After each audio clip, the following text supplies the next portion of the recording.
राधे राधे दोस्तों, आज हम शिव पुराण का पाठ शुरू करते हैं। शुरू करने से पहले मेरी आप सबसे विनती है कि मेरे चैनल को सब्सक्राइब, लाइक और शेयर करना ना भूलें, ताकि हम आपके लिए अच्छी अच्छी कथाएं और पुराणे ला सकें। ओम नमः शिवाय। चलो आइए शुरू करते हैं। राधे राधे दोस्तों, कल हमने जो कथा स्टार्ट शुरू की थी, आज हम उसको समाप्त करेंगे। उसके आगे की कथा हम आपको सुनाते हैं। अज्ञान से मोहित हुए नारद ने मोहवश श्री हरि को जब इस तरह शाप दिया, तब उन्होंने शंभु की माया की प्रशंसा करते हुए उस शाप को स्वीकार कर लिया। तदंतर महालीला करने वाले शंभु ने अपनी उस शिव मोहिनी माया को, जिसके कारण ज्ञानी नारद मुनि भी मोहित हो गए थे, खींच लिया और उस माया के तिरोहित होते ही नारद मुनि पूर्ववत शुद्ध बुद्धि से युक्त हो गए। उन्हें पूर्ववत ज्ञान प्राप्त हो गया और उनकी सारी व्याकुलता जाती रही। इससे उनके मन में बड़ा विस्मय हुआ। वे अधिकाधिक पश्चाताप करते हुए बारंबार अपनी निंदा करने लगे। उस समय उन्होंने ज्ञानी को भी मोह में डालने वाली भगवान शंभु की माया की सराहना की।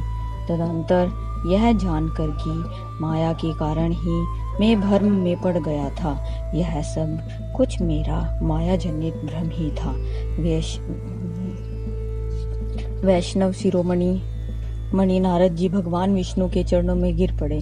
भगवान श्री हरि ने उन्हें उठाकर खड़ा करा दिया। इस समय अपनी दुर्बुद्धि नष्ट हो जाने के कारण वे यो बोले, नाथ, माया से मोहित होने के कारण मेरी बुद्धि बिगड़ गई थी, इसीलिए मैंने अपने प्रति बहुत दुर्वचन कहे और आपको शाप शाप तक दे डाला है। प्रभु, उस शाप को आप मिथ्या कर दीजिए। हाय, मैंने को बहुत बड़ा पाप किया है, अब मैं निश्चय ही नरक में पड़ूंगा। हरे मैं आपका दास हूँ, बताइए मैं क्या उपाय, कौन सा पश्चाताप करूं जिससे मेरा पाप समूह नष्ट हो जाए और मुझे नरक में भी न गिनना पड़े। ऐसा कहकर शुद्ध बुद्धि वाले मुनि शिरोमणि नारद जी पुनः भक्ति भाव से भगवान विष्णु के चरणों में गिर पड़े। उस समय उन्हें बड़ा पश्चाताप हो रहा था। तब भी श्री विष्णु ने उन्हें उठाकर मधुरवाणी में कहा। भगवान विष्णु बोले, तात, खेद न करो, तुम मुझे श्रेष्ठ भक्त हो, इसमें संशय नहीं है। मैं तुम्हें एक बात बताता हूँ, सुनो। उससे निश्चय ही तुम्हारा परम हित होगा, तुम्हें नरक में नहीं जाना पड़ेगा।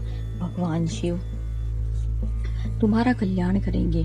तुमने मद से मोहित होकर जो भगवान शिव की बात नहीं मानी थी, उसकी अवहेलना कर दी थी, उसी अपराध का भगवान शिव ने तुम्हें ऐसा फल दिया है, क्योंकि वे ही कर्म धर्म के फल के दाता है। तुम अपने मन में यह दृढ़ निश्चय कर लो कि भगवान शिव की इच्छा से ही यह सब कुछ हुआ है।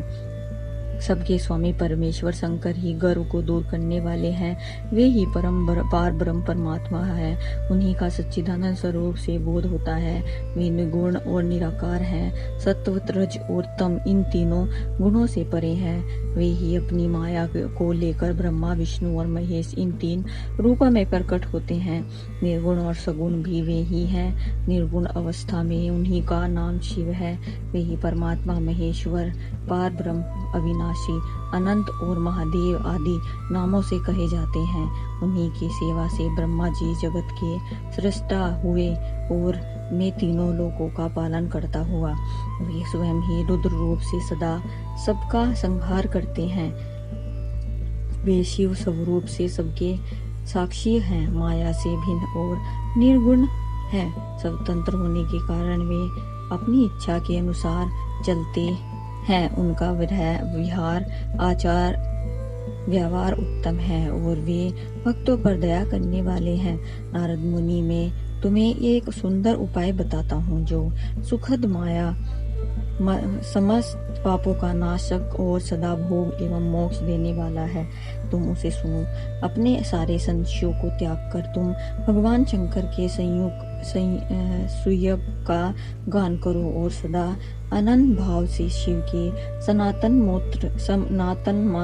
स्त्रोत का पाठ करो। मुने तुम निरंतर उन्हीं की उपासना और उन्हीं का भजन करो। उन्हीं के यश को सुनो और गाओ। तब प्रतिदिन उनकी पूजा अर्चना करते हो। नारद जो शरीर मन और वाणी द्वारा भगवान शंकर की उपासना करता है उसे पंडित या ज्ञानी जानना चाहिए। वह जीवन मुक्ति कहलाता है। शिव एवं नाम रूपी दवानल से बड़े बड़े पातकों के असंख्य पर्वत अन्यासा भस्म हो जाते हैं। यह असत्य है, सत्य है, इसमें संशय नहीं है। जो भगवान शिव के नाम रूपी नौका का आश्रय लेते हैं वे संसार सागर से पार हो जाते हैं। संसार के मूलभूत उनके सारे पाप निसंदेह नष्ट हो जाते हैं। महामुनि, संसार के मूलभूत जो पातक रूपी वृक्ष हैं उनका शिव नाम रूपी कुठार से निश्चय ही नाश हो जाता है। जो लोग पाप रूपी दानवल से पीड़ित हैं उन्हें शिव नाम रूपी अमृत का पान करना चाहिए। पाप दवा अग्नि से दग्ध होने वाले प्राणियों को उस विष नामामृत के बिना शांति नहीं मिल सकती। संपूर्ण वेदों का अवलोक करके पूर्ववर्ती विद्वानों ने यही निश्चय किया है कि भगवान शिव की पूजा ही उत्कृष्ट साधन तथा जन्म मरण रूपी संसार बंधन के नाश का उपाय है। आज से यत्न पूर्वक सावधान रहकर विधि विधान से के साथ भक्ति भाव से नित्य निरंतर जगदम्बा पार्वती सहित महेश्वर सदाशिव का भजन करो। नित्य शिव की कथा सुनो और कहो तथा अंतः यत्न करके बारंबार शिव भक्तों का पूजन किया करो। मुनि श्रेष्ठ अपने हृदय में भगवान शिव के उज्जवल चरण रविंद्रों की स्थापना करके पहले शिव के तीर्थ में विचरो। मुने इस प्रकार परमात्मा शंकर के अनुपम महत्व का दर्शन करते हुए अंत में आनंदवन काशी को जाओ। वह स्थान भगवान शिव को बहुत ही प्रिय है। वहाँ भक्ति पूर्वक विश्वनाथ जी का दर्शन पूजन करो।